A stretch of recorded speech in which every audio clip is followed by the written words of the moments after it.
The other conversation I have is this one here. This is for Graham. He's the other police officer who sat behind the desk the whole time. And I'll demonstrate how this works now for you. Let me mute this until we get to the bit. So essentially, you come to this police station 2 times. Both times, Graham is sat here in his desk. Here he is. Here's Graham. And you can click on him and it plays an audio clip. So right now, if I demonstrate. Hey Pierre, what's up? Hey Pierre, what's up? So if you hear there, obviously it just says the line, "Hey Pierre, what's up?" When you click on Graham, that is Graham Bowman 1. That's this sound cue here that is set to play when you click on Graham sitting at him. This is Graham sitting at him here, and I'm clicking on it. It's true because Graham Bowman 1 exists. However, you can notice that I clicked on it twice. That's because at the end of this I don't have a delete actor. So you may be wondering how or when this next conversation comes into play. So up here, one of the actors I deleted, if you remember, was the Graham Bowman 1. It deleted Graham Bowman 1 when I returned to the police station here in the later part of the level. So if I go back, if I go through the level, click on the card to teleport me to the house, click on the door to teleport me here, click on the card to teleport me to the cafe, click on the cafe to teleport me back to the police station. I'll answer the phone call just so that when I test the audio, it won't be playing at us. But here we are in the lobby, and there's Graham again. But obviously we've clicked on the actor that deletes this now. Up here, this actor is now deleted.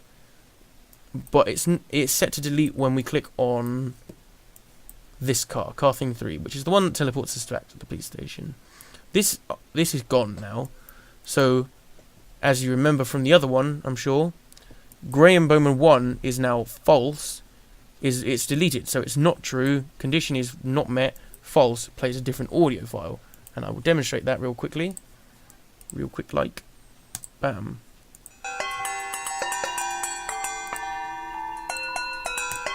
Hey Pierre, what's up? I just wondered if there had been any calls or visitors this morning before I got in. Nah, just me all alone here, buddy. Say, how did it go with that Thorn guy?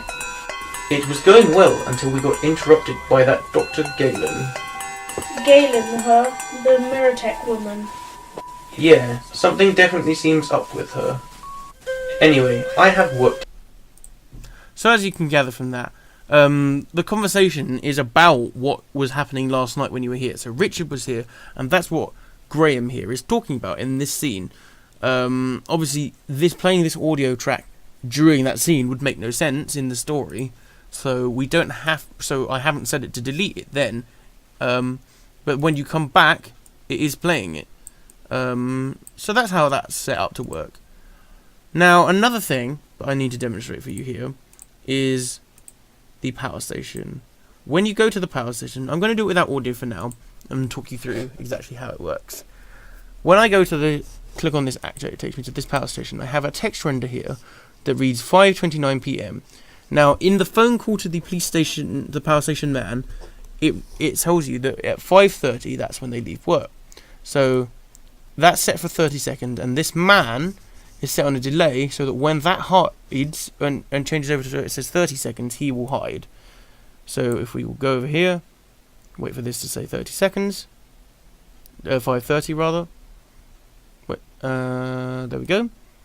So he's now gone, and you can go up, click on this, and it takes you inside the power station, and you can come in, and this is where the windscreen is by clicking on the big red button. Pierre shut off the power to the Mirrortech complex. There's just a delay there to end it, unhides it, but it doesn't delete it. It's not set to hide again. That just is on screen now.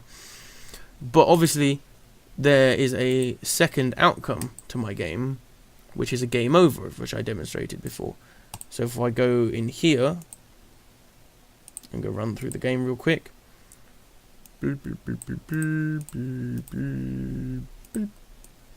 and go in here. So it's now while it's 5:29, obviously he's here. you can click on all the people that you encounter. So you can click on him, and that deletes a cube here. As you see, the cube goes backwards, and then there's a thing that says game over. That game over doesn't need to be hidden because otherwise it's not normally seen. But that cube that's deleted is the target for this teleport here on cube 75. 75 is now not a cube that you can click, so you can't teleport in. So essentially you've got the bad ending. After the 30 seconds the man still disappears, because that's what he's set to do. That's this one. Here it destroys. So essentially on clicked, Power Station Man plays the audio for the Power Station Man and destroys the text actor. There's a timer set up somewhere. Not this one. Oh no, there isn't. It doesn't need to be set up like that. It's probably this one here. I remember how I set it up. So car thing 4, you teleported to the area. It destroys the phone call just in case you didn't answer it, because that's not a mandatory thing to answer the phone call, and otherwise the phone call that you're getting in the police station will be ringing in there. So that actor is destroyed. It plays the Power Station soundtrack, stops the police station soundtrack. There's this text render for 30 seconds, which then is hidden and displays the 30-second one, the one that says it's 5:30, and it destroys the Power Station Man, so you can't click on him because he's not there anymore, which means you can't get the game over screen. So you've waited and you can go in at that point. That's how it works. And essentially that's all the code from my game and how you run through it. It's reasonably simple little game. The majority of it is with these on-clicked, and it's just to play the different audio files at the right time. The is valids are a bit more complicated, but essentially they're just deciding what options happen at what when, either in the same scene or in a later scene. So with the Graham one, it's a later scene, obviously, and with the mystery phone call, it happens straight away. It deletes it then.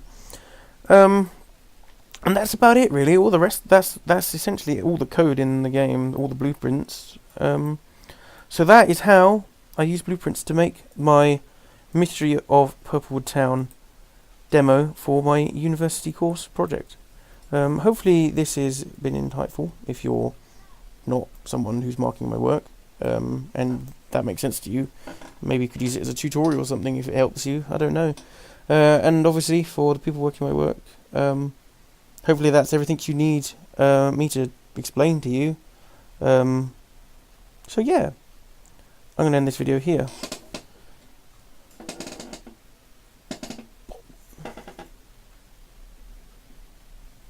That